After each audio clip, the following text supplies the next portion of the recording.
All right, greetings and welcome to a special town hall forum to discuss the spring 2021 semester.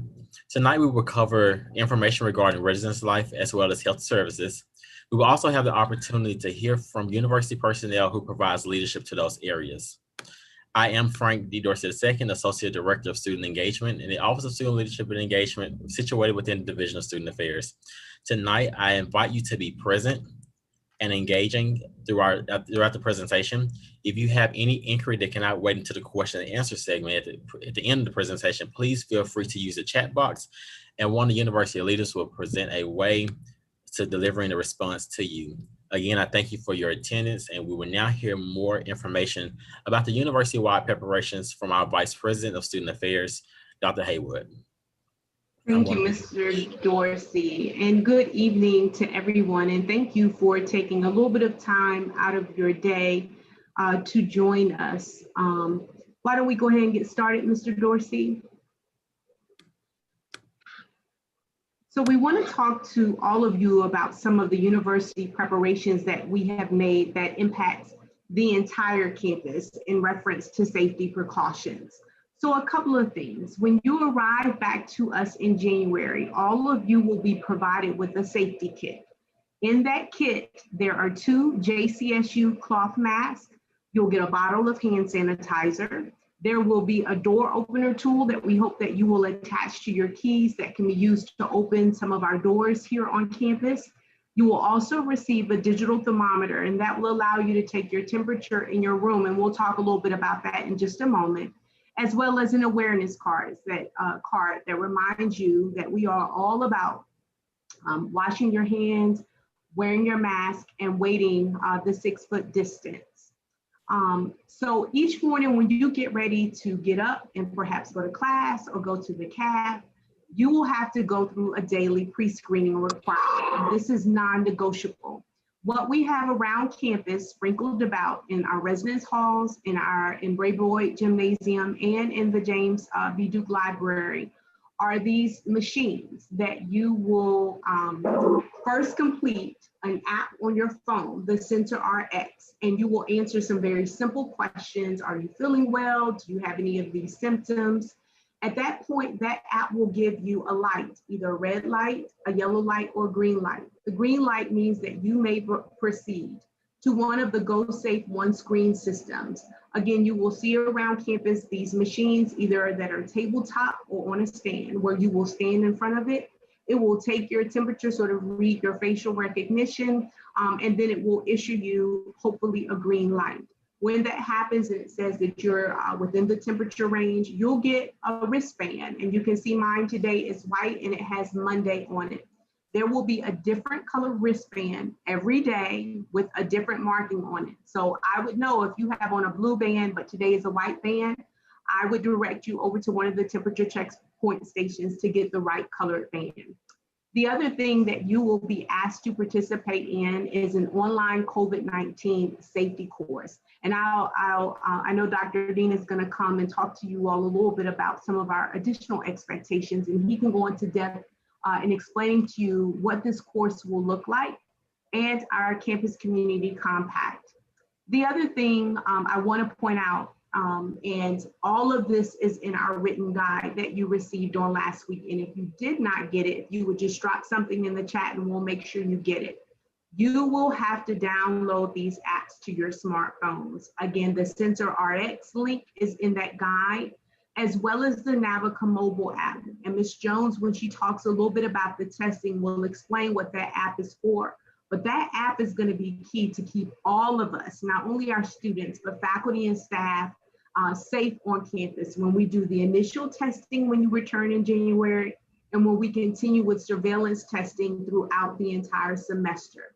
And one more voluntary download I want to mention. This one is not mandated by the institution, but we do recommend, since we're here in the state of North Carolina, we have to do our part to, if you will, contribute to our community in a positive way by mitigating the spread of COVID-19.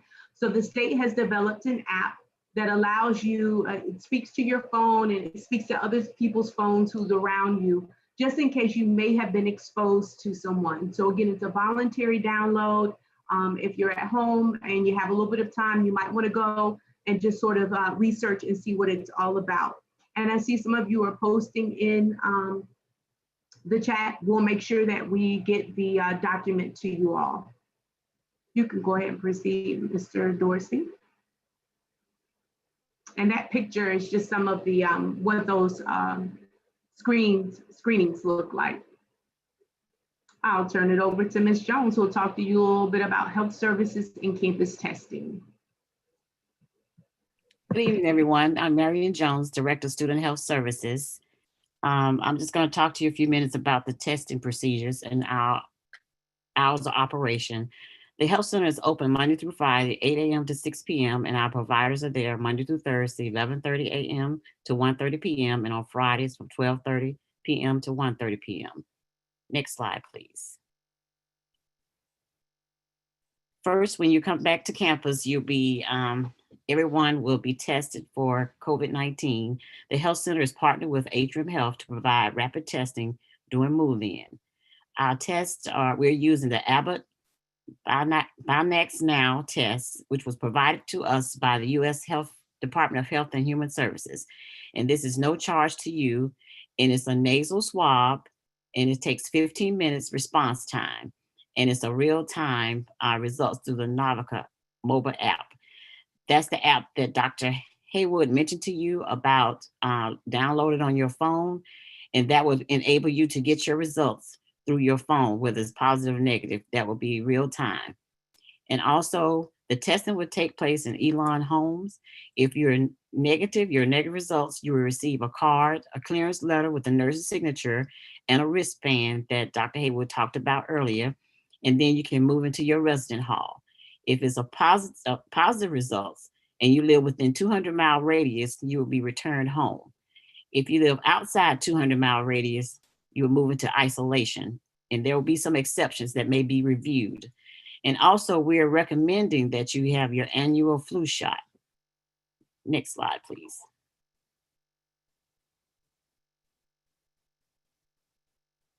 Also, we'll be doing what we call surveillance testing. That's random samplings of certain percentage of the specific population. This will be done in the Family Dollar Room.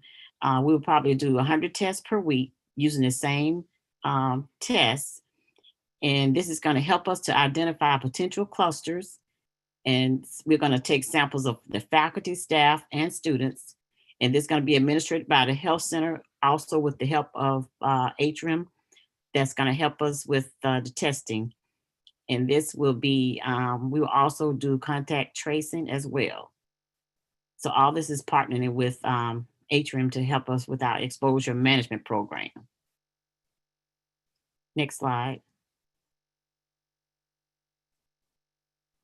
Also for the student athletes,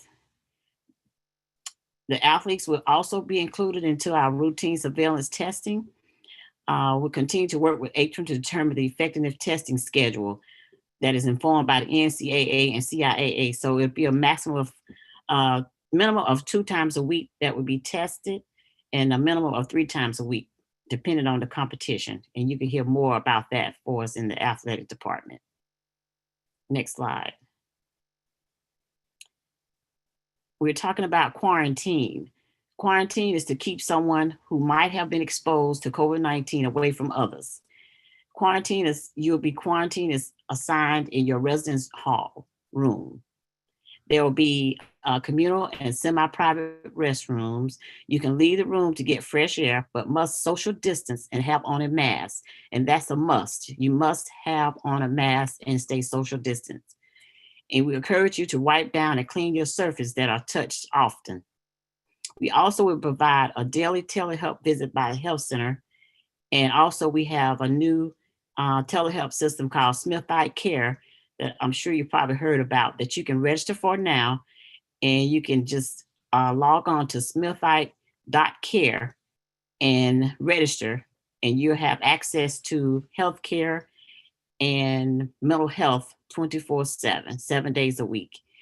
And while you're in quarantine, you have a meal selection, and would be delivered by Perkins, and Housing and Residence Life and Health Center and the Dean of Student will assist with this. And also you'll have Coordination of your academic courses and assignments will also occur between academic affairs and student affairs. And if we need to, we have extra beds in the residence, Duke, and Mosaic if quarantine in place is not feasible. And for off-campus students, the commuter students, you receive care through Smith-like Care, telehelp, and also you can contact the health center, and we'll case manage you through, and you can return to class, and we'll manage you by the health center. So anyone can be, the health center will also be continue to monitor students on and off campus. Next slide, please. The next is the isolation. Isolation to separate students infected with COVID-19 away from others. And this would take place in Elon's home. We have modules 1 for females and modules 2 for males. The isolation beds are available for 10 days minimal isolation period or beyond. You still have access to the communal restrooms. You can leave the room to get fresh air, but must social distance and have on a mask. We strongly discourage face-to-face contact with non-medical personnel. We still encourage you to wipe down and clean the surfaces that are touched often. There will be a staff nurse down there 24 hours a day to check your temperatures, your oxygen levels, administer medication if you need any, and also there'll be a daily check, telehelp through the campus physician, and also you still have access to Smith-like Care. And the same will be coordination with your academic courses and assignments. And in that area, we also have a kitchenette. We'll do the meal preparations. We have storage for fluid, snacks, Gatorade, and things like that. Off-campus commuters, they will still receive Smith-like Care, telehelp, and also we'll be communicating with them as well through the health center. Next slide.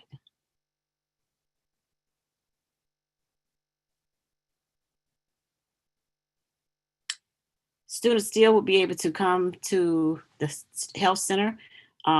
We have different things in place in health center. We have where you can be socially distant in the health center. We've changed our way of you're signing in. We have a QR code that you can use. We have nurses there, and our physicians will be there. They will determine your health needs.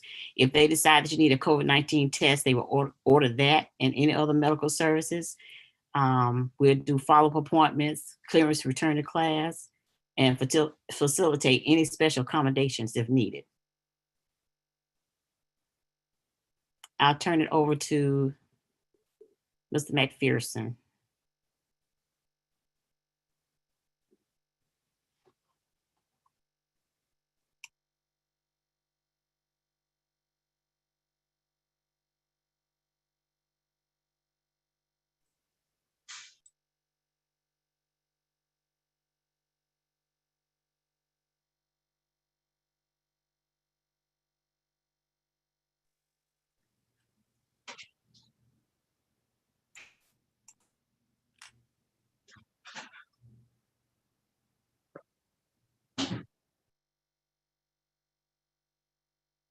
Oh, I'm sorry. Did you guys not hear me? I was talking. Okay, good evening, students and parents. I'm Terry McPherson, Director of Residence Life.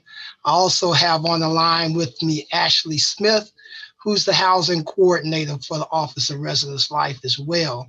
On the earlier slide, I saw a slide that say return to Beatty's Ford.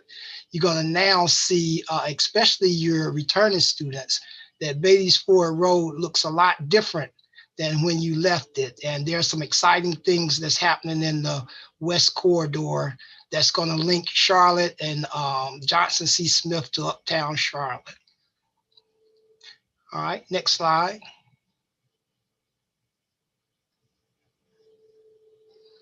So what I'm here to talk to you about tonight, we're going to talk a little bit about our return to campus. As you can see, you have dates online here that talks about dates and the population. So our first wave of students that will be returning to campus is going to be the athletes, the men's and women's basketball team. They'll come in on Sunday, November the 29th and stay until December the 20th. They will leave for the Christmas holiday and return back on the 27th. And they will be here then for the duration until school starts and their season starts. Our next group of students who will come in will be the resident assistants. They'll come in on Wednesday, January the 6th, to prepare for freshmen and returning students. On Saturday, January the 9th, will be our first wave of students who will come to campus. Now, just to give you a brief overview on how that's going to look, and I'm not going to get into a whole lot of it, but just to give you a brief overview, we're going to do check-in over a 7-day period. And you might see some of that on the next slide. We're going to do check-in over a 7-day period, and we're going to do it by residence hall. What's going to be important at this check-in than what you've experienced in the last year or two, or what we've ever experienced as far as check-in here at the university, is that your check-in time is going to be tied to your testing time. So for example, if I live in Myers Hall and my check-in time is from 8 o'clock in the morning until 8:20, that means that I have to arrive on campus and be here at least 30 minutes before my testing time. So I'm going to have to test, get my test results. And after you get your test results, provided they are negative, you will then come to the residence hall and check in, and you'll have a 2-hour period to check in along with whomever is there is helping you. So again, your check-in time is going to be tied to your testing time. We'll be able to test at least 72 students for the first part of the day and 72 students for the second half of the day. So you cannot check in unless you've been tested and your test comes back negative. Okay, next slide, please. So extended move-in process, as I mentioned a few minutes ago, it's going to be a phased move-in. The first buildings that we're going to start with on the first day will be Myers and Sanders. On the second day, I believe it's Greenfield. And on the third day, it'll be Liston and Duke. And then we'll follow the other residence halls throughout the week. So we're going to be doing buildings each day for check-in. All the rooms are going to be single occupancy. So in our traditional halls where we normally house 2 students, Sanders, Liston, Myers, Greenfield will now have 1 student per room, and it will allow for you to quarantine in place. Temperature checks and wristbands upon entry into the residence halls. So as I talked about earlier, that your check-in is going to be tied to your testing, parents and guests, they will have to be tested as well. Not tested, I'm sorry. They will have their temperature check as they arrive on campus to assist you with checking in. So when you come to the residence hall to check in, those 2 guests that you brought along with you, and we only allowing 2 guests, those 2 guests that you brought along with you to assist you to check in, they will have to have their temperature check in the lobby of the residence halls and answer a couple of questions that go along with the temperature check. Now, on a daily basis, once you're in the residence hall, and Dr. Haywood talked about that, once you're in the residence halls and on a daily basis before you go to class, we will have temperature checks in each of the residence halls on main campus and on West Campus, Liston, Sanders, and Duke. There will be a checkpoint probably in the lobby of Liston Hall where you would have to, on your way to class, stop, get your temperature check, get your wristband, and head out on your way.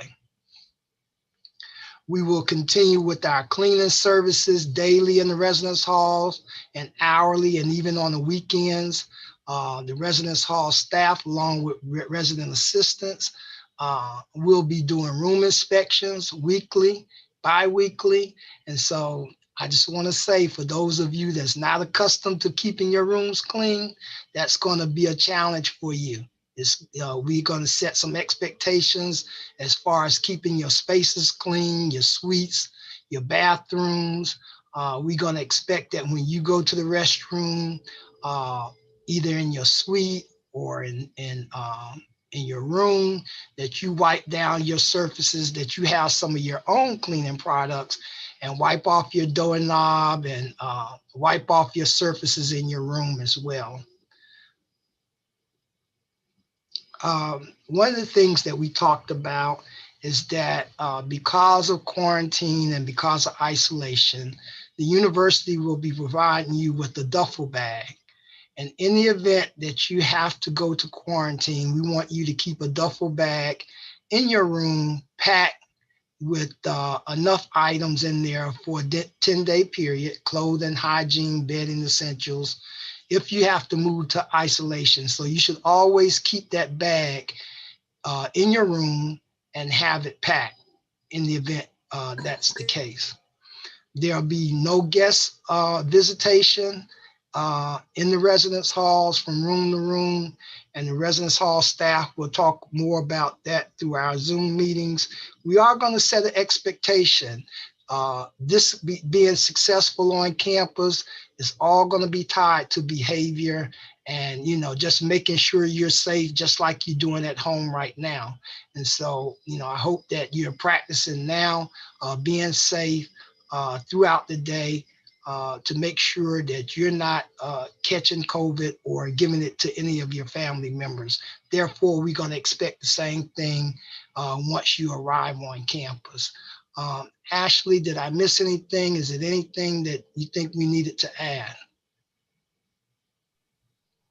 I just answered a question in regards to how will they receive their check-in time and their date. That will be in your housing assignment letter. Our office will start sending those out this week. It will probably take about a week to get them all out. And so it'll be coming from the Office of Residence Life. And so you will have a time that you have to check into the residence hall and a time that you have to do your COVID test. And so once you receive that letter, if you know that that time does not work for you, it's going to be important that you speak with the Office of Residence Life so we can change the date of arrival.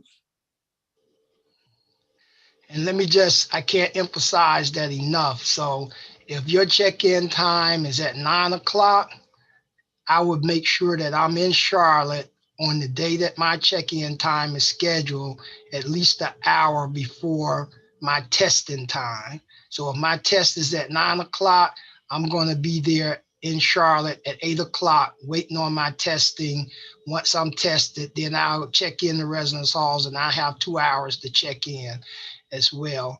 A couple of other things that I want to add, that there is going to be a student COVID safety course that you would have to take, and you'll get more information about that. We're also going to have what's called a community pledge.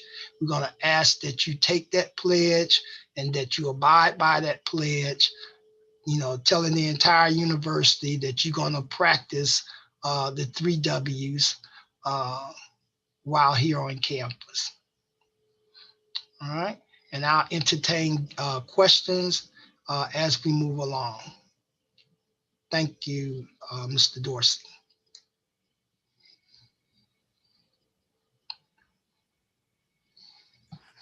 So I do want to pause before we start talking about dining services. There have been a few questions, and I apologize. I am Dr. Takeem L. Dean, the Dean of Students. There have been a few questions in the chat, and we're going to entertain those and move on. And then please continue to put your questions in the chat, and we'll try to not respond in the chat. We'll try to pause throughout the presentation and definitely at the end. So one question was regarding if Charlotte gets shut down again, what will happen? So as we did in the spring semester for returning students, we have to take our direction from our local and also federal government. And so there's a mandate that certain organizations and institutions have to shut down. We have to adhere to those regulations and those directives. So it's important that you're having conversations as a family about what does that mean if we return in January and then in February, the local government or federal government says that institutions of higher learning must shut down. Then we have to, as we take that direction, we may come to the student body and say, hey, we have 3 or 5 or 10 days and we have to shut down. In last year, we were not able to assist financially students to get home. If the federal government is gracious enough to provide some financial resources, of course, we will share those resources with students, but please come up with a plan as a family if you have to return home before the end of the semester. We would not want to interrupt your learning. However, we have to take directions from the federal government or our local government, which we had to do this past spring. If there are any changes to your housing for the spring semester, please contact Residence Life, meaning that if you do not want to stay on campus for what reasons, just contact Residence Life and they will walk you through the steps to cancel your housing for the spring semester. Or if you have not signed up for housing, contact Residence Life and they'll let you know if there's an opportunity or if there's any spaces available for the spring semester. Again, residencelife@jcsu.edu. Ms. Smith, if you can please put that in the chat along with the Residence Life phone number, that would be really, really helpful. Since there is single occupancy, the other bed or other furniture will not be removed from the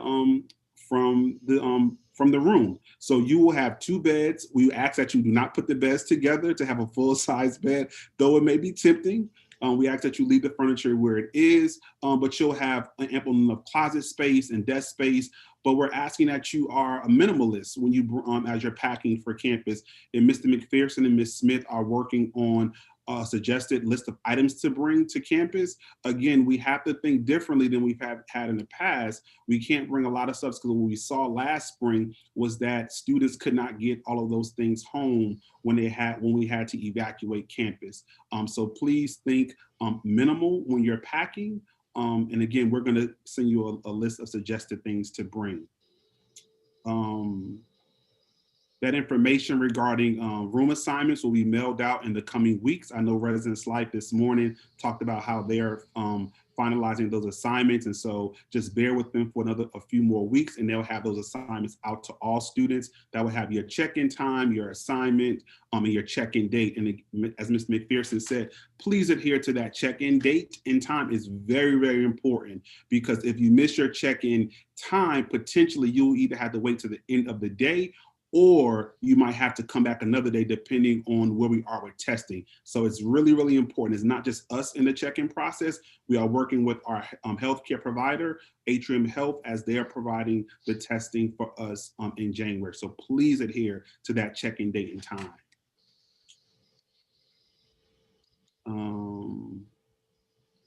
So the fees for living on campus are they're posted on the website and on the portal.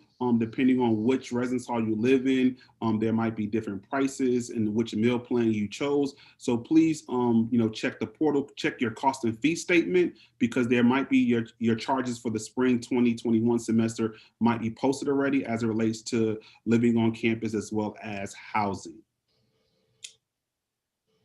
There's a question about guests or visitors. Are you including people that are on campus or just people that's off campus? So when we say there's no guest or visitation, that means that no one can visit your room and you cannot visit anyone else's room. There might be times when staff has to come into your room for health and safety inspections, which will happen more frequently than they've done in the past.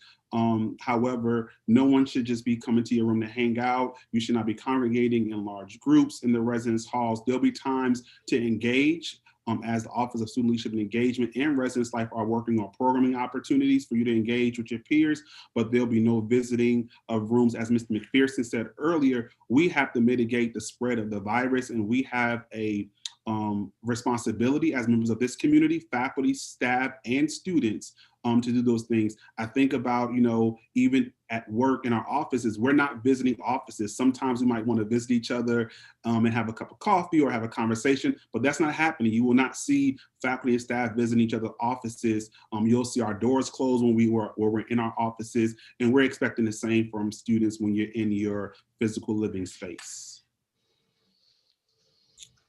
All right, and so I'm going to move on, and we're going to get back to some of these questions in the chat, but I want to go ahead and move the presentation along. So talking about the dining services update, Mr. Dorsey, we can go to the next slide, please.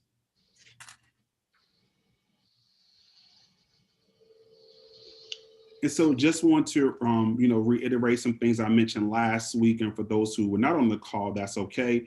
The dining hall, meaning the main dining facility on the main level of the student union, is going through a facelift right now. And so it'll be exciting for new folks coming to the campus and also returners that the dining hall will not look the same. And so there are some things that are happening there, and I'm excited. We're excited to see what it looks like in the next few months.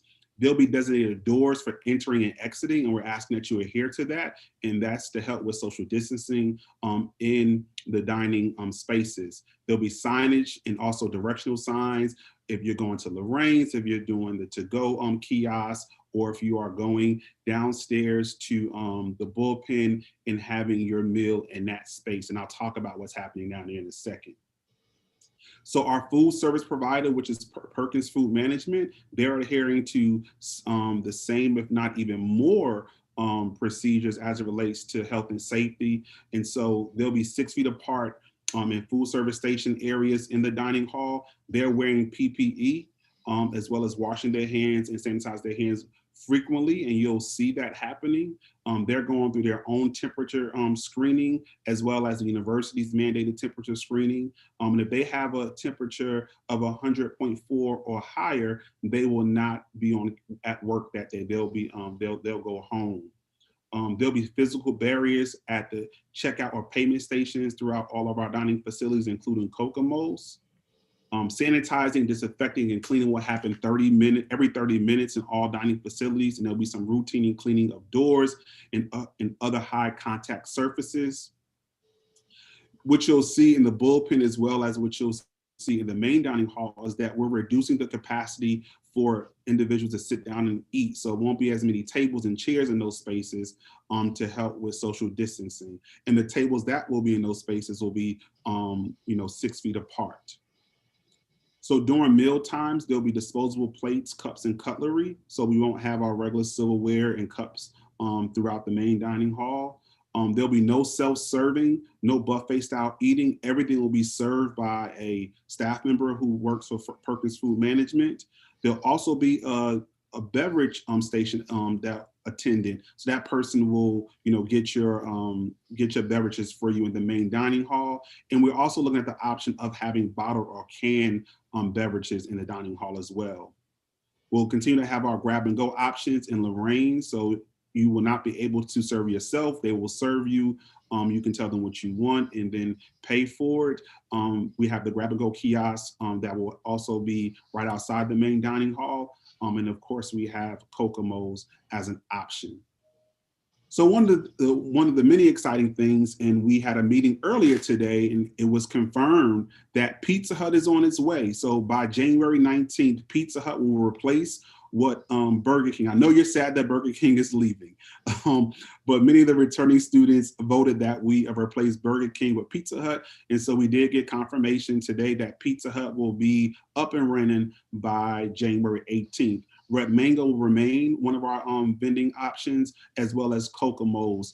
However, you will not be able to sit in Kokomo's and enjoy your coffee or your smoothie or whatever you normally get.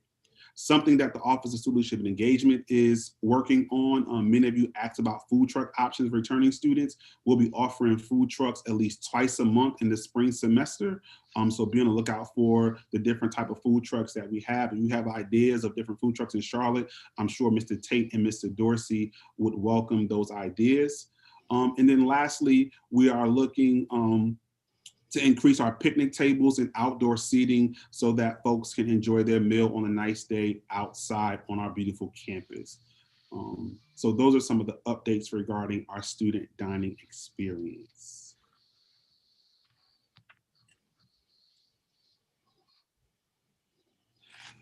This slide shows you the meal times for Monday through Friday and also Saturday and Sunday. What we've done is we've increased the meal times. And the reason we did that is because if we're reducing the capacity, we have to look at how can we get the same amount of students in the dining hall for each meal. And so these will be posted throughout campus. It is also in your return to campus guide that was sent out to all students and also posted in the chat this evening. And so you don't have to memorize these times. The Residence Life staff will assist with getting this information to you at check-in. All right. And I'll turn it over to Dr. Haywood for some other important updates. You can go ahead and click, Mr. Dorsey. Just some other things to keep in mind, everyone. We will continue with some additional town hall forums for our student athletes who may be on the call.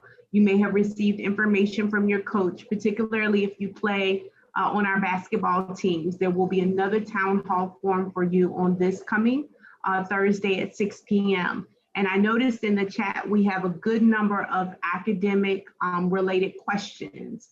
On Monday, November 16th, we're going to do a town hall forum just with Dr. Morgan and the deans. She serves as our new Senior Vice President of Academic Affairs. They will be on with you to answer all of your questions concerning course registration, advising, classroom expectations when you arrive to your courses, whether or not you've been selected for the gold, the blue, or the white cohort, and what that means when you're not physically in class and learning virtually online. Please continue to check your JCSU email. We will continue to forward the same Zoom credentials for you to log on and join us, as well as you can always catch these live streams on our YouTube channel, JCSU Student Affairs. We can move forward, Mr. Dorsey. We cannot stress this enough. Because we are living in the age of COVID-19, we are trying our best to minimize, if you will, the face-to-face contact that we are accustomed to when it comes to taking care of your business in order to keep you as well as our faculty and staff safe. So I want you all to make sure you are paying attention to these dates. Take care of your business, whether or not that's academic or fiscal business, before returning in January. So on Monday, November 16th, the same night as our academic affairs forum, advising and registration opens up for our graduating seniors. 2 days later, on Wednesday, November 18th, advising and registration opens for all of our remaining students. Now, on Friday, November 20th, this will be the last day to file for December graduation. So this pertains to our seniors.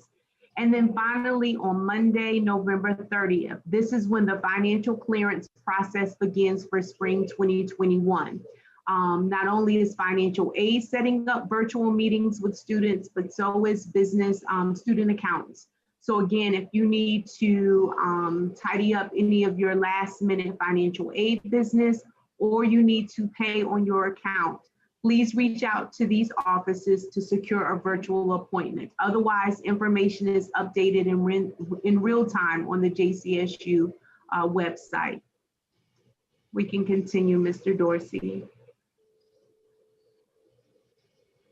I'll yield to Dr. Dean to talk to you about our campus community accountability in January.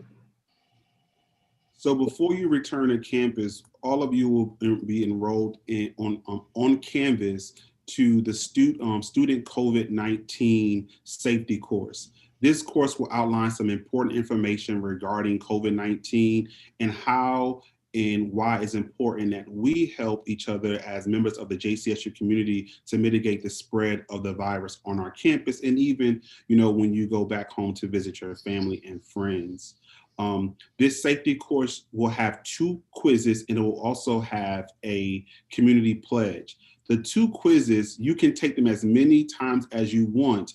You have to pass both of them with 100. And so if you only pass with a 90 the first time, you can go right back and retake the quiz. The questions will not change, but we want to make sure that everyone is reading the information, understands the information. That's why you can go back and take both quizzes as many times as you need to get a 100 on both the quizzes. The community pledge, and Mr. Dorsey, if you can go to the next slide. The community pledge, which this is just it's a snippet of what the community pledge states. Basically, it talks about our responsibilities as students, as faculty, as staff, as administrators, as well as our guests who are sometimes vendors on our campus in the role that we play in helping to keep the campus safe. You will read the pledge, and then you will electronically sign that you agree to the pledge and that you will adhere to its contents. The other thing you'll notice is that beyond the student handbook, beginning in the spring semester, we will have an addendum to the student handbook that talks specifically about COVID-19 and global pandemics and the role that as students you play. One of the things we talked about last week is that, you know, part of our responsibility is wearing masks. And so as an employee, if I don't have my mask on, it's the responsibilities of my colleagues to remind me to have my mask on. And then if it gets to a point where I don't have my mask on, if I'm not in my office by myself repeatedly, then my supervisor or human resources may have to step in and have a conversation with me. And the same goes for students. And so if you are caught without your mask and staff or your peers have to tell you numerous times, there might be a time where you have to come visit Ms. Razor in the Office of Student Conduct or myself in the Dean of Students office, and we may ask you to leave campus. We may remove you from campus because you are not adhering to our policies and procedures and the practices we're trying to employ to help keep the campus safe. And so that will be outlined in the student handbook, but also in the addendum that will be posted on the website and on the portal. And so we're asking that you familiarize yourself with that information. This information will be posted probably sometime in December as we get a better, a more concrete roster of students who are returning and who are coming to campus in January. So again, that is the student safety course, and you will automatically be enrolled in that course on Canvas. You have to pass both the quizzes and also read and sign the pledge, the student handbook, which you should be familiarized with, as well as the addendum, which will be posted sometime in January before your arrival back on campus in January.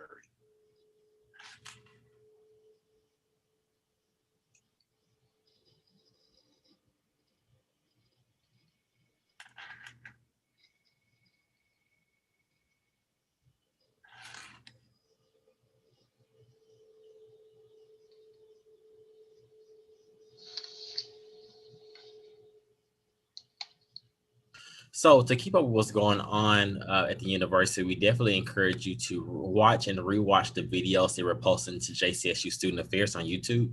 You can also text Smithite to 1801 to receive Student Affairs text messages. Feel free to tweet us at JCS University, JCSU_SLE, and JCSU Reds Life on Twitter. Follow us on Instagram at the many accounts that you can follow us on. We're engaged and we follow back and like, share, and retweet. Or you can send an email to studentaffairs@jcsu.edu or dean of students at jcsu.edu. At this current time, I'd like to pause for any questions regarding residence life and health services. Going to start off with our SJ president, Anthony Edwards. I think the only question that hasn't been answered is probably just a reiteration. Exactly when is the... Okay, well, another question. How are the parking passes going to work? Are they going to be distributed like in half the price because of the current cost from last year, or how that work?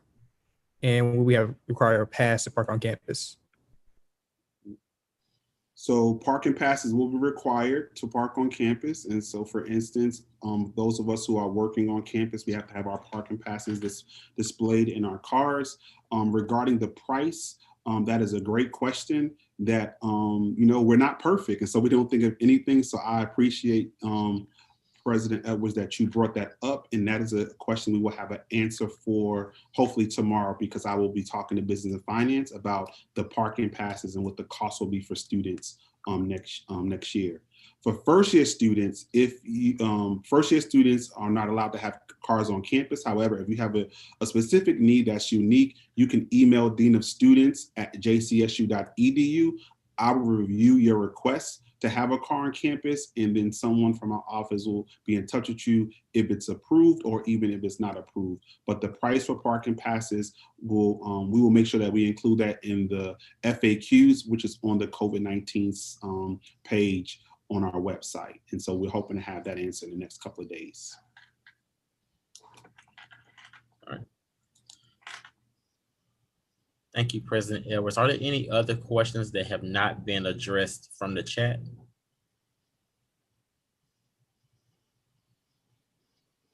One of the questions, Mr. Dorsey, that just came up is, are students prohibited from going to stores like Walmart, Target, things of that nature? You are not prohibited from, going to your off-campus job, your internship if you have one, going to Walmart, you go to the grocery store. We ask that you practice the same protocol and precautions that we're practicing on campus. And so if you are going to Walmart, you are wearing your mask, you have some sanitizer with you so that you can sanitize your hand while you're in the store, when you leave the store, things of that nature. But we are not prohibiting you from leaving campus, whenever you need to leave campus for whatever reasons. Thank you. I see that another question has been asked about the housing assignments. Will they be different from the housing assignments C for the fall? I'll let Ashley answer that.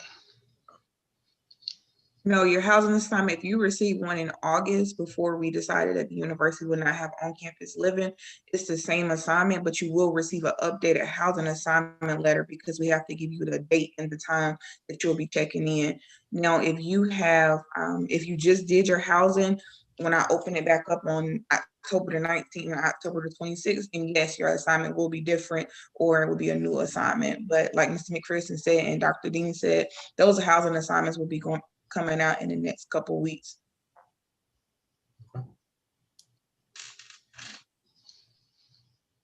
Thank you. The follow-up question is there a spring break, or will students remain on campus January through May? Once you're here, no break into the end. Only kidding, only kidding. So we will not have our typical spring break, but what you'll see in the updated academic calendar, which will be posted in the next few weeks, is that we will have bull breaks. And so the week that was designated for spring break, we will have 2 days that we will have bull breaks. And we're asking that during that time, students do not leave campus. We're encouraging you to stay on campus because staff is readily preparing for some engagement opportunities, amongst your peers on campus. So there'll be about 3 bull breaks in the spring semester. And then I believe there'll be 2 reading days towards the end of the semester to get you prepared for your final exams. So no typical spring break. We won't have the typical 5 days off, Monday through Friday. And then we also will have Good Friday off and what we call Easter Monday, the day after Easter. So you will have those 2 days off. So again, we have some bull breaks, about 3 of those, 2 of which will be in March during the normal spring break schedule. Good Friday, and then Easter Monday, the day after Easter. And then we have, I believe, 2 reading days at the end of the semester, right before final exams. Gotcha. So at the current time, I want to call on freshman class president, Destiny Ellis, to ask a question. Hello, yes. A student would like to know when the updated academic calendar will be sent out. It will be posted on the website under calendars. I want to say in the next 2 weeks, and we do have a meeting literally first thing in the morning to talk about that. And so I will get the exact date, but I will say continue to check the website under calendars, and it should be updated in the next 2 weeks. All right. Thank you. You're welcome. There was a question about students going home on the weekends. I'm going to assume that yes is the answer. You can go home on the weekends, but you will be tested. Well, you're not be tested. You will screen once you return, taken through the app, as well as have your temperature taken.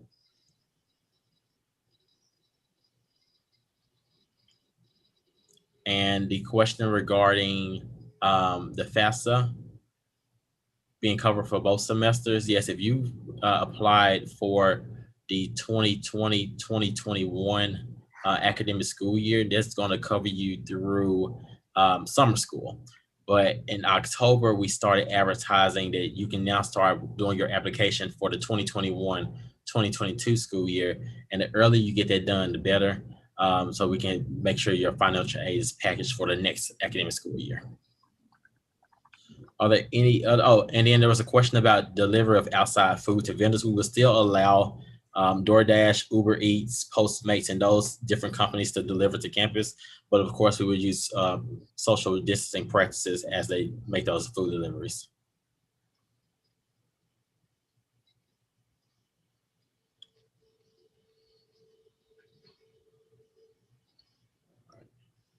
So we get into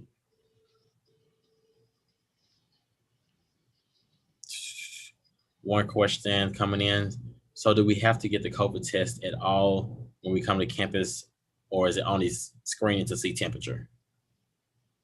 So are COVID tests required? Yes, yes. Everyone upon entry, checking into the residence halls for the spring semester will have to have the COVID test before you're allowed to check into the residence hall. It's a swab test. It takes about 20 minutes, 15 minutes. Once you get your results back, then you'll be able to check in. And also weekly, we'll be doing surveillance testing. So you'll also be tested between while you're on campus as well at different times. Gotcha. One question asks about students being allowed to virtually or social distance attend or join any clubs or sororities. You can absolutely still participate in student engagement opportunities such as registered student organizations. I invite you, if you have not been to JCSU Campus Labs, the Engage platform, you can actually request to join student organizations that way. We do not have a defined answer for membership intake for Greek Life for next semester, but of course you can take the opportunity to participate in any programming that those fraternities and sororities have.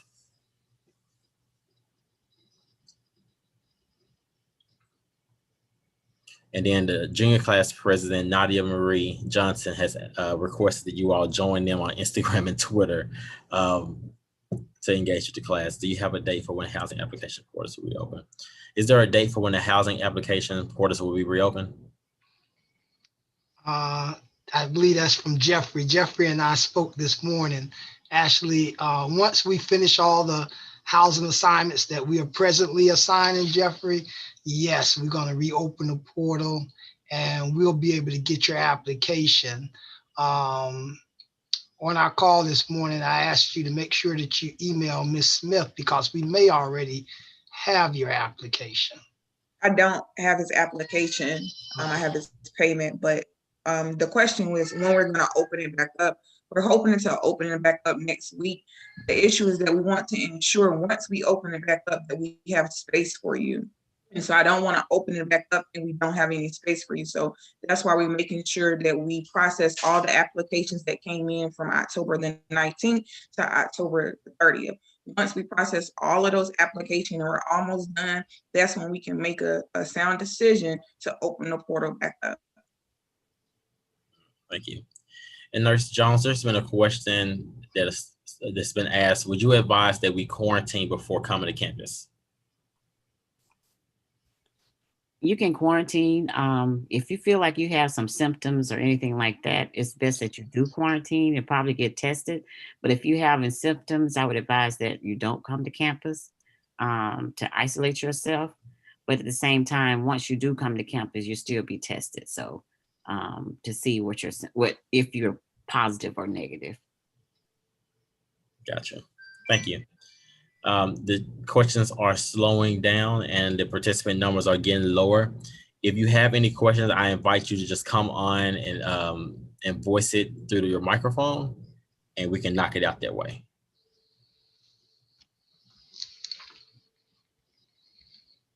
Darlene Parker.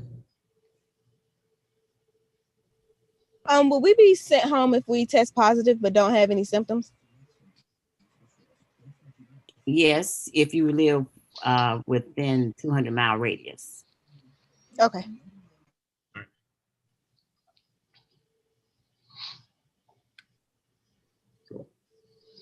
All righty. If we have answered all of the questions, so once again, we'd like to thank you all for attending this evening. We're going to stick around as people decide to leave to answer any questions that you may come up with. But if not, thank you so much for your attendance, and we look forward to seeing you January 2021. I have a question. I have a quick housing question. Right now, my son is stated to return and he has a room. Is there a deadline that I should let housing know that, okay, he won't return? Ashley, you want to answer that? We're asking if the date that, once I send him his housing assignment out, and if he's financially clear, if he knows that he's not going to come that day, so say if his date is January the 10th, I'm asking that you do cancel your housing before then, because we are going to have a waiting list for housing due to limited capacity for the residence halls. So if you can decide before his check-in date, that would be very important to us. I will. Thank you. No problem. You're always helpful, Ashley. Thank you. No problem.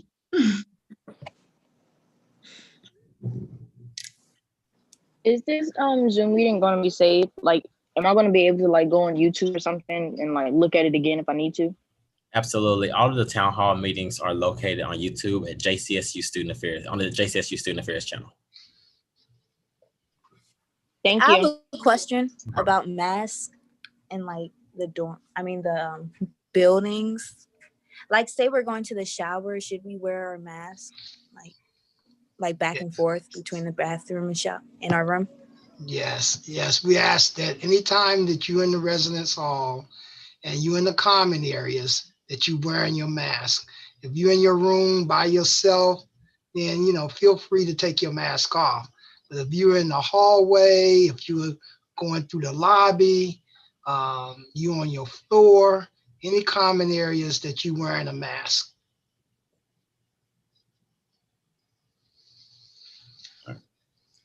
Wonderful question. I have a question. Mm-hmm. My son will be receiving Chapter 33, which is being paid by the military. His housing is being paid by the military.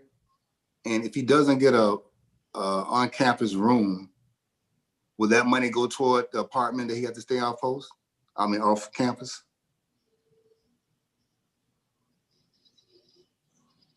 Yeah, that's a financial aid question, I would think. That's a great question. If you can send, if you can send me a private message or send Mr. Dorsey a private message with your son's first and last name and student ID, we will get a response from financial aid, as well as our registrar who work in our designated veterans advocate, and get you a response sometime this week. So if you can send a private message to myself, Takeem Dean, or Frank D. Dorsey II with your son's first and last name, and we have his student ID, we will follow up.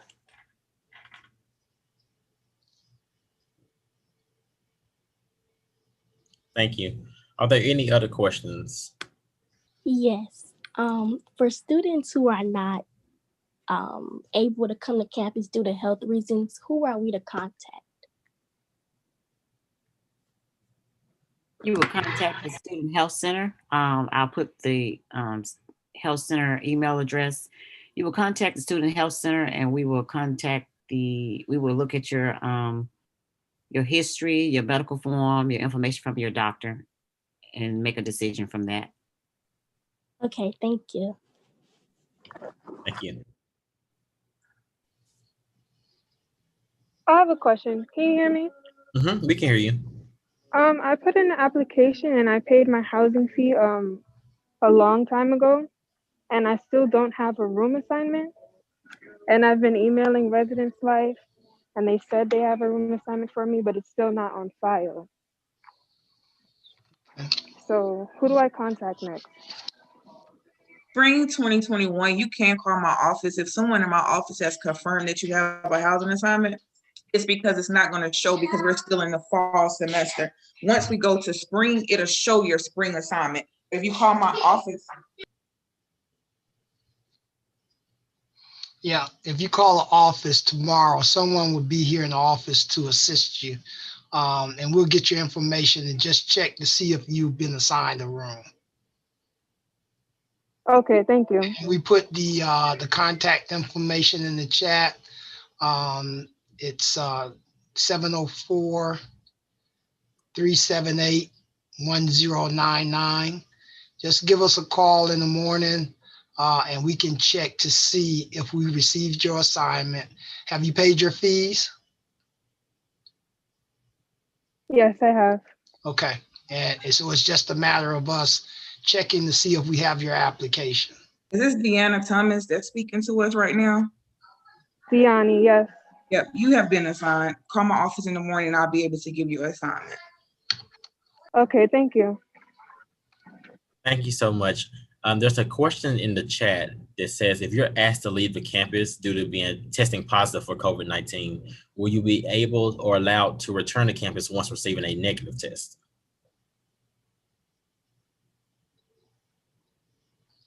What happens is once we know that you are positive, the health center will continue to keep in contact with you because there's an isolation period that you have to go through. And we'll contact you every day to see how you're doing, what your symptoms are. And from that point, we would determine, when you can come back to school. So you don't necessarily have to have a negative test. We'll just continue to follow you through that 10-day period of time. Thank you, Nurse Jones. I'm going to call on Rodney Covington. Good evening. I had a question. So does the faculty of JCSU have any ideas for student interaction events or plans for the upcoming semester on campus? Student interaction events? So since we're social distancing and we'll all be on campus, basically we'll see each other here and there, but there won't be a lot of like talking and intermingling between peers because of the virus. So does the school itself have any like events planned where you can get to know other students and just have conversation about where you're from or just things about really anything? Oh, absolutely. We're currently in the process of building a comprehensive student engagement calendar for next semester. It's going to include some in-person events, but with the in-person events, currently in North Carolina, we can only gather with 25 people inside and 50 people outside. So there's still going to be a mix of in-person events, virtual events, drop-by events. So you just have to challenge yourself to figure out whether you want to engage on the screen or be one of those 25 or 50 people for one of the in-person events. Or you may just have to drop by and just pick up a street sign or a novelty, and hopefully you can meet a friend along the way. But we are planning a student engagement calendar for next semester that's going to give you a mix between in-person and online events. Okay. I had another question. I'm not sure if anyone asked this, but so with outside of the campus, so are we able, so I heard you say we could like go to stores like Walmart and Target to pick up supplies, but like what if you wanted to go to other parts of Charlotte and just explore uptown Charlotte? Since I'm from Baltimore, so like say I just wanted to go and shop and just look at different things, would the school impose on that or would I still be able to do that? So once you return, we will just take your temperature and make sure that you've taken your COVID pre-screening test through the app and take your temperature, and we will give you a wristband for today. If anything comes up differently, then it's a different conversation you have to have with health services. Okay, thank you. No problem. And then I'm going to call out, it says, what if someone refuses to wear a mask? I'm going to refer back to Dr. Dean, but I want to say once you filled out that community pledge and commit to that community pledge, anyone refusing not to wear a mask due to their beliefs would be asked to leave campus. But I'm going to use Dr. Dean. I couldn't have said it better, Mr. Dorsey. You're absolutely correct. All right. Are there any other questions that need to be addressed? I have another question. For MoveIn, is the 2-person rule like a non-negotiable? Is correct. Yes. Yeah. It's non-negotiable. Okay. I was just asking because I have a younger sister. Yeah. I also have a question about that. Yes. Okay. Okay. So only 2 people can help us move into the building. Doesn't matter if like anyone else is in the car. Well, I mean, if they're in the car and they standing outside near the car, they can't come into the building. We can't stop them from riding in the car down to Charlotte with you. But if they're in the car and they stand outside the car at the car, we can't stop that. But So it's okay for them to come on campus with us, just not in the building? Yes. Yes. Because we can't stop from who's riding in the car, but we're only going to allow 2 people to assist you moving your belongings into your room. Okay, thank you. And I believe that was Miss Rose asking that question. I believe it's the Miss Rose that's in my class. Yeah, hey. I'm writing that question down. Though I agree with what Mr. McPherson said, I also want to give consideration to our chief of police,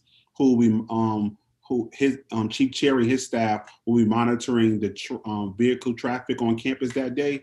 And so we do have a meeting tomorrow afternoon. We meet weekly to talk about the return of school plans. And so that's a question I'll definitely, I jotted down to ask Chief Cherry to see if there's going to be an issue if individuals do come, especially for our first year students, we want to bring them, the whole family. My whole family was with me when I moved in, right? And so, again, it's a different day. And so if Chief Cherry gives us a different answer, we'll make sure that we get that response out to all students. So you are aware that only 3 people can be in a car if he says that. But I just want to verify that with him, since him and his staff will be managing the vehicle traffic on campus that day. But for right now, continue to plan as is, and if it changes, we'll let you know. Thank you. You're welcome, Ms. Rose. I have a question. Yes. I don't know if you guys already spoke on it or not, but me personally, I'm coming from Chicago to Charlotte, so I just don't know would you guys, I'm sorry, I just forgot the whole question. But just coming to campus,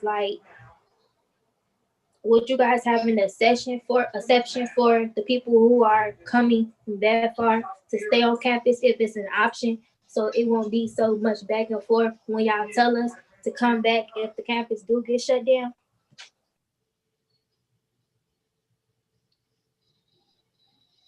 I think I understood your question. I'm going to need help with answering this, I believe. So your question, I think what I heard was, if you are coming from beyond a 200-mile radius in campus, anyone, we have to shut campus down, say in February, will we provide options for local hotels or apartments in the city of Charlotte?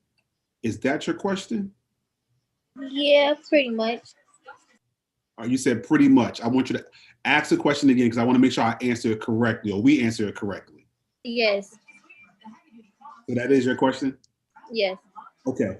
So we will on our website currently, we do list hotels in the city of Charlotte that we've partnered with to offer discounted rates to JCSU friends and members of our community. So while we won't say to you if we have to shut down, hey, go to the DoubleTree, we can say to you, hey, here are some hotels who have some options at a discounted rate in the city of Charlotte.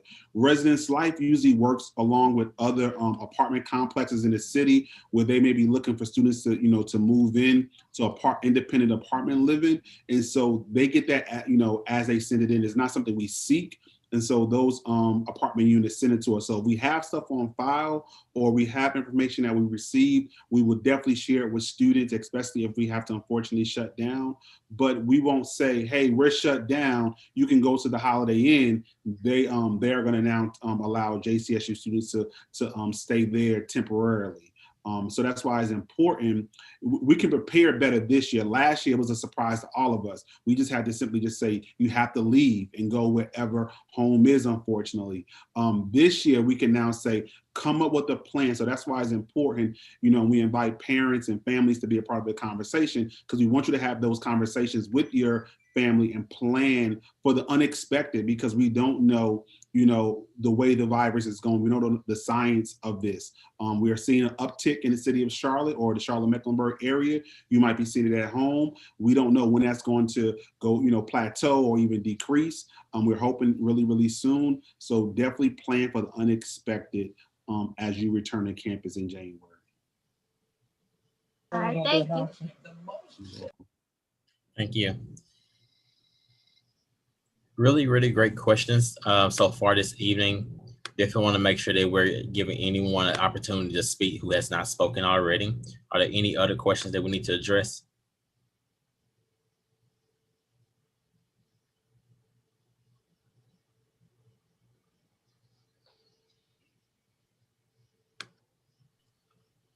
Okay. So when we go on campus, are they going to be like a little bit of activities for us? Yes. So we're putting together a student activity calendar for next semester. And we're going to actually begin with the moment you arrive to the moment you leave in May, starting off with our welcome week as well as new and transfer student orientation. And also, thank you. Is it Tania? Also, while you living in the residence halls, you will have students that live on your floor that we call resident assistants, and they responsible for planning programs and bringing that floor together and creating a community on that floor. So they'll be doing some virtual things and they'll send out information to you guys. They may do some outdoor things as long as we can social distance. So you also have some programming in the residence hall. Okay, thank you. Thank you.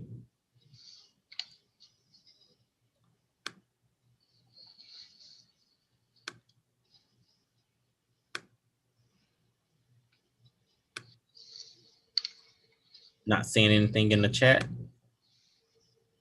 Any last minute questions before we close out?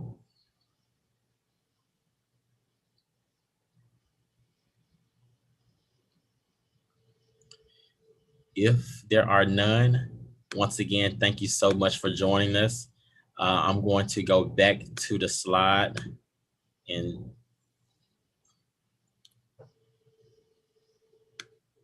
I'm going to go back to sharing my screen on the slide so you can know exactly how you can keep up with us. Once again, watch JCSU Student Affairs on YouTube. That's how you can rewatch this meeting. Text @SmithIte to 8101. So @SmithIte to 8101. Follow us on Twitter, Instagram, or shoot your messages and comments, questions, concerns to studentaffairs@jcsu.edu or Dean of Students @jcsu.edu. We thank you so much for joining us, and we look forward to engaging with you in January.